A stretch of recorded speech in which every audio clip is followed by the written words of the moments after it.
Hello everyone, আসসালামু আলাইকুম। কেমন আছেন সবাই? আশা করি সবাই অনেক অনেক ভালো আছেন। তো আজ আমি নিয়ে চলে এসেছি একটা দুর্দান্ত রেসিপি। এটা হচ্ছে বোয়াল মাছের দো পেঁয়াজা। এই রেসিপিটা এতটা মজার হয়েছিল যে আপনাদের সাথে শেয়ার না করে পারলাম না। বাসার সবাই পুরো মুগ্ধ হয়ে গিয়েছিল আমার এই বোয়াল মাছের দো পেঁয়াজাটা খেয়ে। খুবই মজার একটা রেসিপি। তো বাজার থেকে একটা বড় সাইজের বোয়াল মাছ নিয়ে এসেছি। তারপর মাছটা কেটে ধুয়ে একেবারে পরিষ্কার পরিচ্ছন্ন করে পানি ঝরিয়ে লবণ, হলুদ আর সামান্য তেল দিয়ে মেখে রেখেছিলাম আধা ঘন্টা আগে। এখন ভেজে নেওয়ার পালা। তো আপনারা যারা বোয়াল মাছ রান্না করবেন তারা অবশ্যই পানি ঝরিয়ে লবণ, হলুদ আর সামান্য পরিমাণ তেল দিয়ে এভাবে মেখে রাখবেন। বোয়াল মাছ কিন্তু ভাজার সময় প্রচুর পরিমাণে ফুটে, তাই আগে থেকে যদি আপনি পানি ঝরিয়ে এভাবে মেখে রাখেন পানিটা অ্যাবজর্ব করে নেয়, যার কারণে ফোটার পরিমাণটা একটু কমে যায়। তো কড়াইটা খুব ভালোভাবে গরম করে নিয়েছি। তারপর আমি এখানে কড়াইয়ে তেল দিয়ে দিয়েছি। কড়াইয়ে তেল দেওয়ার পর আরও ভালোভাবে গরম করে নিচ্ছি। বোয়াল মাছ কিন্তু লেগে যেতে পারে, কারণ বোয়াল মাছ অনেক বেশি নরম একটা মাছ। আমি এখানে বেশ নতুন টাইপের কড়াই নিয়েছি, তারপরেও কিন্তু একটা মাছও লেগে যাবে না, আপনারা দেখতেই পারছেন। কড়াইটা একদম ধোয়া ওঠা গরম করে তেলটাও যখন ধোয়া ওঠা গরম হয়ে যাবে তখন একে একে মাছগুলো ছেড়ে দিচ্ছি। এভাবে মাছ দিলে মাছটা ফুটবে কম, প্লাস মাছটা খুব ভালোভাবে ভাজা হবে, একটুও কড়াইয়ের সঙ্গে লেগে যাবে না। আমি কিন্তু বোয়াল মাছ সবসময় এভাবে ভাজি। তো কড়াইতে মাছগুলো দেওয়ার পর নিম্ন আছে কিন্তু মাছগুলো আমি ভেজে নিচ্ছি। দেখতেই পারছেন একটুও মাছ লেগে যায় নাই। সাধারণত বোয়াল মাছ কিন্তু কড়াইয়ের সাথে লেগে যায়, তো এভাবে মাছটা ভাজলে কোনো মাছই লেগে যাবে না। কড়াইটা খুব ভালোভাবে গরম করে ধোয়া ওঠার পর তেল অ্যাড করবেন। আমি আবারও বলে দিচ্ছি, তেলটাও ধোয়া ওঠা হয়ে গেলে তারপর কিন্তু আপনি মাছটা এভাবে ভেজে নেবেন। তো মাছগুলো কিন্তু ভাজার সময় বেশ ফুটেছে, ফুটে অনেকটা তেল ছিটে এসেছে। তো মাছগুলো খুব ভালোভাবে আমি ভেজে নিয়েছি, কোনো সমস্যা হয় নাই। এখন রান্নার প্রসেসে চলে যাব। মাছ ভাজার পর কড়াইয়ে যে অবশিষ্ট তেল ছিল, তেলের উপর আমি 2টা লম্বা করে কাটা পেঁয়াজ দিয়ে দিলাম। পেঁয়াজটা দিয়ে কিছুক্ষণ নেড়ে চেড়ে আমি ভেজে নিচ্ছি। ভেজে নেওয়ার পর এখানে আমি এই হেমানদস্তির মধ্যে পেঁয়াজ, 3টা বড় সাইজের পেঁয়াজ এবং কাঁচামরিচ নিয়েছি 10-15টার মতো, নিয়ে খুব ভালোভাবে আমি ম্যাশ করে নিয়েছি হেমানদস্তির সাহায্যে। একদম মিহি করে নেই নাই, একটু আধা ভাঙা করে নিয়েছি, যেন খাওয়ার সময় খুব ভালো লাগে খেতে। তো পেঁয়াজটা একটু ভাজা ভাজা হয়ে আসলে আমি পেঁয়াজ এবং কাঁচামরিচ বাটাটা দিয়ে দিচ্ছি তেলের উপর। খুব ভালোভাবে দিয়ে দিচ্ছি। দেখতেই পাচ্ছেন আমি কেমন আধা ভাঙা করে নিয়েছি। যে কোনো দো পেঁয়াজা রান্না করার সময় আপনারা যদি এভাবে আধা ভাঙা করে পেঁয়াজ মরিচ বেটে দেন তাহলে খেতে অনেক বেশি সুস্বাদু হয়। তো কড়াইয়ের ওপর কিছুক্ষণ পেঁয়াজ মরিচগুলো নেড়ে এই পর্যায়ে আমি লবণ দিয়ে দিলাম 1 চা চামচ। যেহেতু আমি শুধু মাছ দো পেঁয়াজা করব, মাছের মধ্যেও লবণ দিয়ে ভেজেছি, তাই লবণটা আগে বুঝে শুনে দিব। এরপর কিছুটা পানি অ্যাড করে দিলাম। পানি দিয়ে এখানে আমি দিয়ে দিয়েছি 1 চা চামচ হলুদ গুঁড়া, দিয়ে দিচ্ছি এখানে আমি 1.5 চা চামচের মতো ধনিয়ার গুঁড়া। আমি যেহেতু মাছের পরিমাণটা একটু বেশি নিয়েছি তাই 1.5 চা চামচ ধনিয়ার গুঁড়া দিয়ে দিলাম। তারপর এখন আমি দিয়ে দিচ্ছি লাল মরিচের গুঁড়া 1.5 চা চামচ।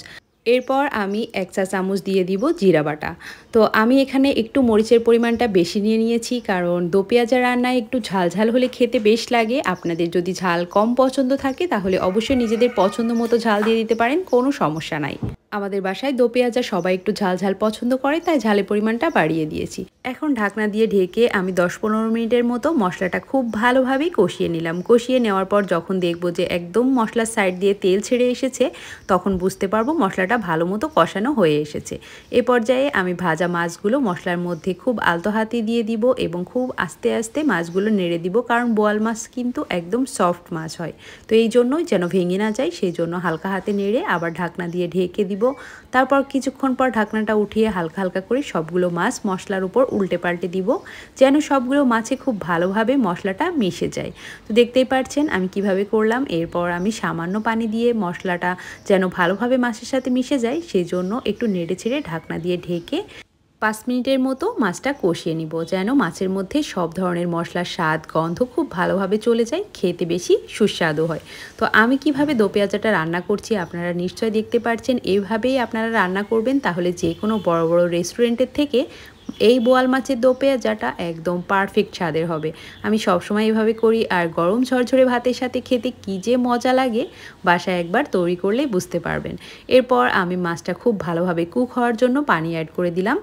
এখানে আমি 2 কাপের মতো পানি অ্যাড করে দিলাম। যেহেতু আগে থেকে আমি মাছটা খুব ভালোভাবে কষিয়ে নিয়েছি এবং ভেজে নিয়েছি, তাই এর থেকে বেশি পরিমাণে পানির কোনো প্রয়োজন হবে না।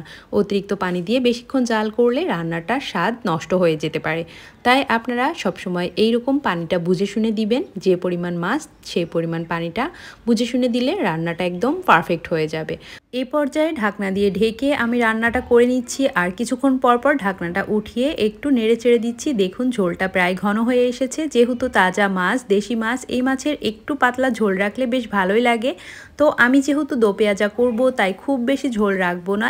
ঝোলটা আরও একটু ঘন হয়ে আসলে আমি চুলাটা অফ করে দিব। তো দেখুন 5-7 মিনিট পর আমি এখন সার্ভ করব একটা বাটিতে। মাছ রান্নাটা কতটা সুন্দর লুক এসেছে দেখুন। এটা গরম ঝরঝরে ভাতের সাথে খেলে সবাই একদম পাগল হয়ে যাবে, আপনার রান্নার প্রশংসা করতে বাধ্য হবে।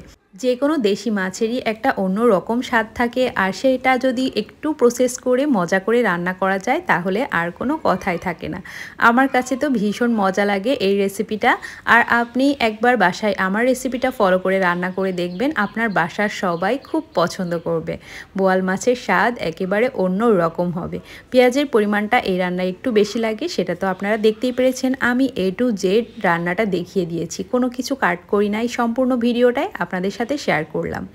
যদি আপনাদের কাছে মনে হয় রান্নাটা ভালো লেগেছে তাহলে আমার চ্যানেলটি অবশ্যই সাবস্ক্রাইব করে দিবেন, আর ফেসবুক থেকে দেখে থাকলে পেজটা অবশ্যই ফলো করে রাখবেন।